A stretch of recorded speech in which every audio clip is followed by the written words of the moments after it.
Պարոն Պապոյան, արդեն 28 քահանաներ միացել են վարչապետին եւ 10 եպիսկոպոսներին, ինչի մասին է սա վկայում։ Սա վկայում է, որ այն լուր դժգոհությունը, որ տասնամյակներ շարունակ եղել է Կտրիչ Ներսիսյանի անօրինական եւ միահեծան ու խիստ անձնական որոշումների նկատմամբ այդ 10 եպիսկոպոսները եւ 28 քահանաները իրենց մեջ գտել են այդ համարձակությունը եւ դրա մասին խոսել են եւ կարեւոր է որպեսզի նաեւ այլ քահանաներ, այլ եպիսկոպոսներ եւս միանան այս օրակարգին, որովհետեւ սա ազգային անվտանգության հարց է։ Արդեն իսկ կարծում եմ կասկած չկա, որ այս մարդիկ օտարերկրյա այդ մարդիկ Կտրիչ Ներսիսյանի իր հետ փոխկապակցված անձինք շատ նվազագույնը Հայաստանի Հանրապետության ազգային պետական շահերը չեն սպասարկում, հետեւաբար այս հարցի լուծումը դա արդեն մենակ եկեղեցական չի, քաղաքական ազգային անվտանգության հարց է։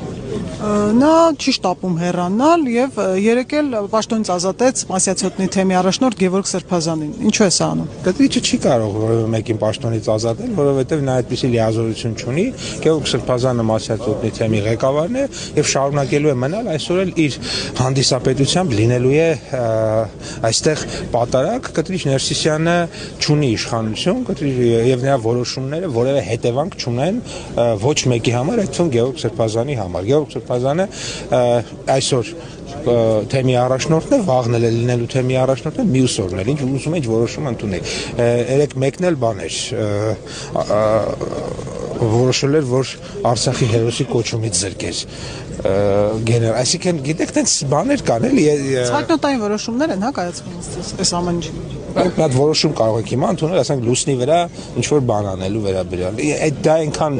իրավական ուժ ունի, կամ այնքան աբսուրդ է իմ կողմից այդ որոշումը հիմա լուսնի վրա ենթադրենք օրինակ շենքի թույլտվություն տալու կամ բիզնես գործունեություն ստեղծելու մասին, ինչքան Կտրիչ Ներսիսյանի կամ իմ նշած աբսուրդ թատրոնային դեպքերը։ Վարչապետը ասել էր, որ այսուհետ չի հայտնելու, թե որ եկեղեցում է մասնակցելու պատարակին, սակայն երեկան ասաց, որ մասնակցելու է Մասիսի Սուրբ Թադեոսի եկեղեցում, այսինքն սա կարելի է ասել նաև աջակցության ինչ-որ քայլեր Գևորգ Սրբազանին։ Գևորգ Սրբազանը աջակցության կարիք չունի։ Աջակցում են մարդկանց, ովքեր ունեն աջակցության կարիք։ Գևորգ Սրբազանը աջակցության կարիք չունի։ Գևորգ Սրբազանը թեմի առաջնորդն է եւ պարզապես վարչապետը ցանկացել է գալ եւ մասնակցել պատարակին, որը տեղի է ունենալ Գևորգ Սրբազանի հանդիսապետությամբ։ Նա տեղապահ է արդեն այս թեմում նշանակել, ինչ պիտի լինի այս իրավիճակում։ Տեղապահ է։ Մենք այստեղ կտեսնենք Գևորգ Սրբազանին, մենք այստեղ կտեսնենք այն քահանաներին, ովքեր որ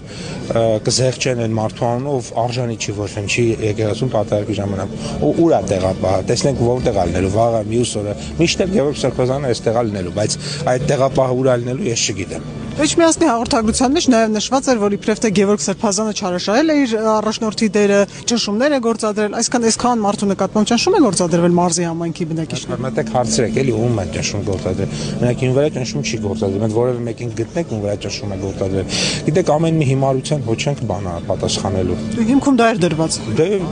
ասում եմ